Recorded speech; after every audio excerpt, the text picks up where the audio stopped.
Halo, apa kabar? Ini Bung Rocky kalau kita ngomongin IKN, ini pasti ada dua hal, dua opini yang berbeda sekali. Opini pemerintah pasti ini fokusnya bagaimana ini mereka akan menyelenggarakan upacara 17 Agustus. Itu fokus utama. Saya kira setelah itu terjadi apa? Setelah 17 Agustus itu whatever will be. Gitulah kira-kira ya. Karena tanda-tandanya semacam itu. Ibu Sri Mulyani pada Maret kalau tidak salah ya sudah memberikan warning bahwa anggaran untuk IKN itu tersisa tinggal 17 triliun sekian dari 90 triliun itu ya Bung Rocky, karena sudah 80% dipakai gitu. Dan ini sekarang ini ternyata tiba-tiba kemarin dalam rapat di DPR, wakil ini apa ya jabatannya PLT, kepala otorita Raja Juli Antoni itu minta tambahan usulan, dia menyebutnya begitu. Usulan itu artinya kalau disetujui DPR ya terima kasih, kalau enggak ya keterlaluan. 29 triliun lebih gitu. Untuk apa? Ini untuk perawatan, karena nanti kan setelah diserah terimakan ini kan akan jadi benda milik negara gitu disebutnya ya. Ada istana, ada macam-macam, itu harus dirawat, dan itu memerlukan dana 29 triliun, Bung Rocky. Itu sama seperti minta supaya Bandung Bondowoso itu menyelesaikan Candi Prambanan, tetapi sekaligus minta untuk dikeluarkan dulu dana perawatan. Wah, candinya sendiri berantakan, gimana mau dirawat? Ini juga petunjuk bahwa bagaimana di dalam kabinet sendiri kok nggak ngerti, Pak. Sekarang sudah bilang tinggal 17 triliun tuh. Nah, kalau tinggal 17 triliun ya minta aja 1 triliun misalnya, mungkin dikasih. Tinggal 17 triliun, bahkan minta 29 triliun. Artinya ngutang 12 triliun lagi kan. Jadi di dalam pemerintah sendiri nggak ngerti informasinya kan. Kalau informasinya udah negatif, bagaimana mau diminta tuh. Jadi kelihatannya nih IKN ini betul-betul semacam bancakan dari berbagai sudut pandang. Dari mereka yang rakus tapi nggak ngerti bahwa sumurnya udah kering. Itu dasarnya kan. Kita bayangkan misalnya bagaimana ada ibu kota yang nggak ada sumber airnya tuh.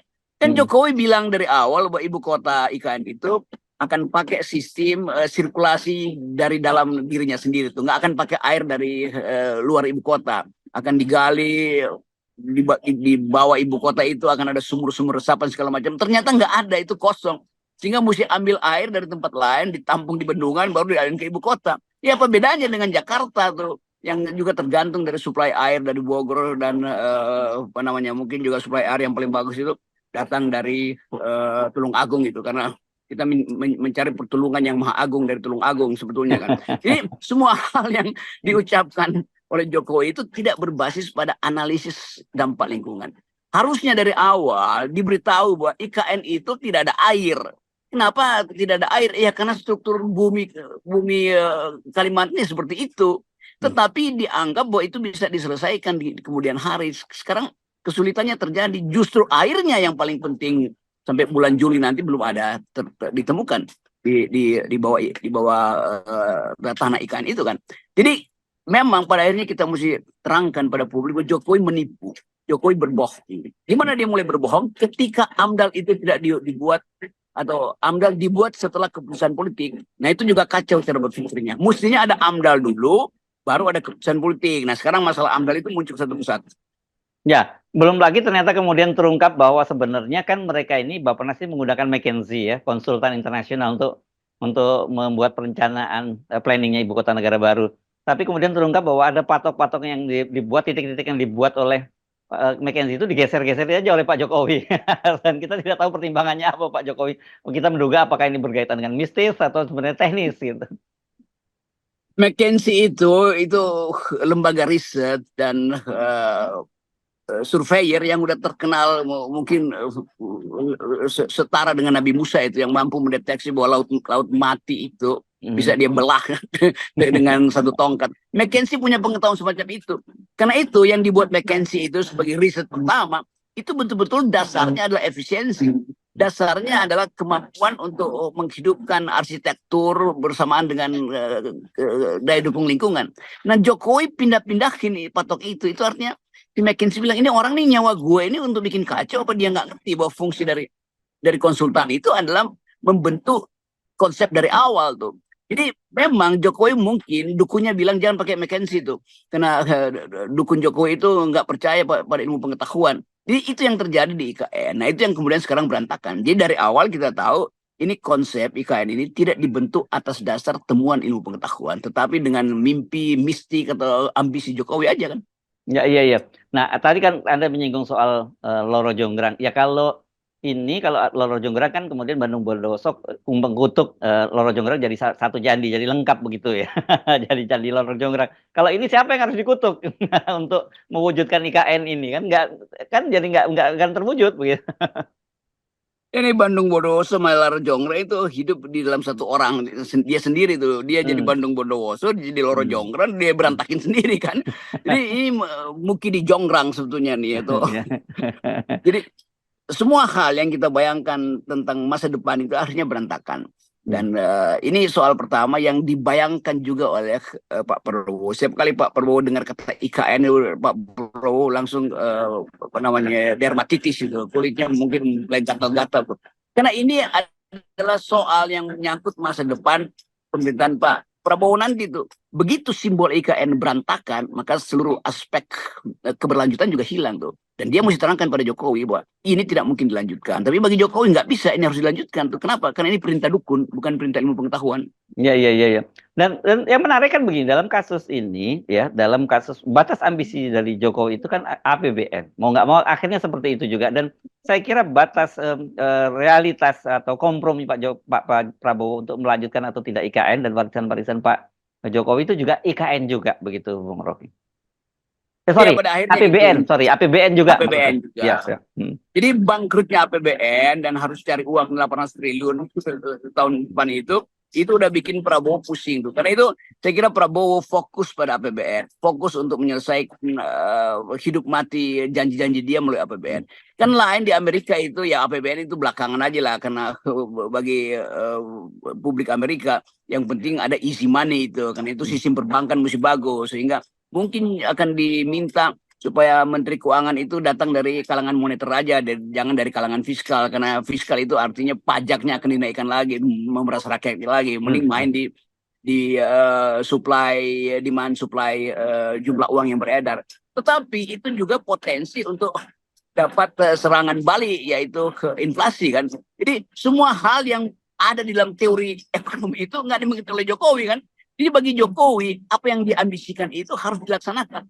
Inilah contoh dari presiden yang tidak berpengetahuan, dan menteri-menterinya itu nggak mampu untuk menegur presiden. Mesti Sri Mulyani sejak 8 tahun lalu udah kasih tahu pada presiden, jangan paksa APBN itu membiayai proyek-proyek yang infrastruktur yang bersifat mercusuar, itu berbahaya tuh.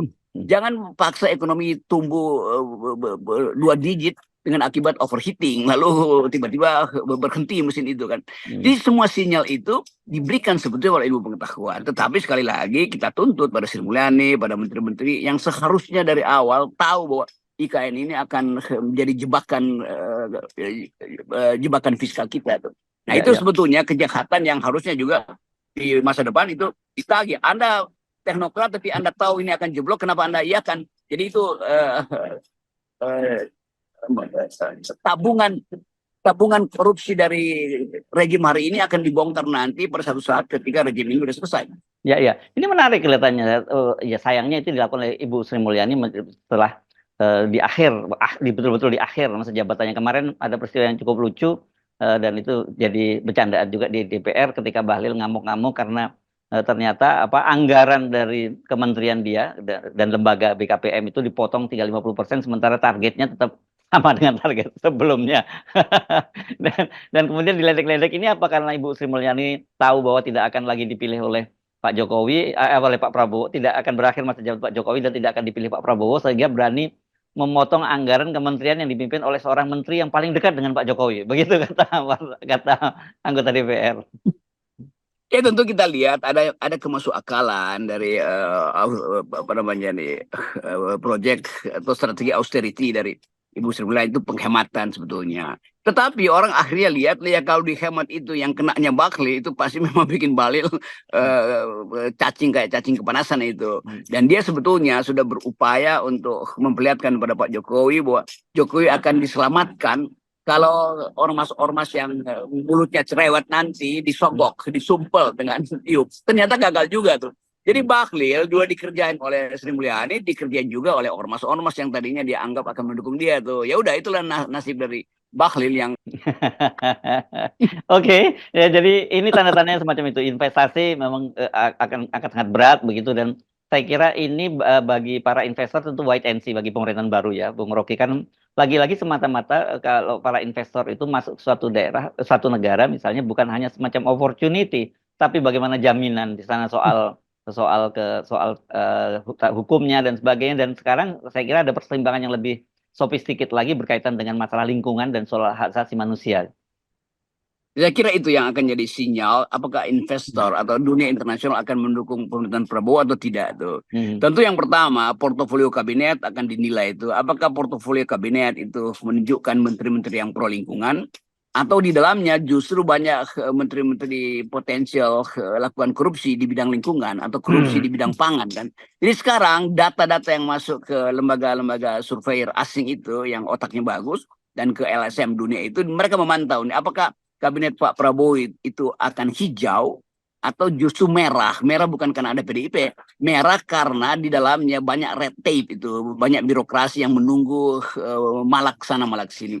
Jadi menteri-menteri strategis di bidang ekonomi terutama atau menteri pangan yang sedang dipromosikan Pak Jokowi mesti betul-betul menteri yang bebas dari celaan atau bebas dari dugaan pemain di belakang layar untuk memungkinkan bidang-bidang strategis pertanian, kehutanan, dan tambang kita itu dipermainkan oleh kartel.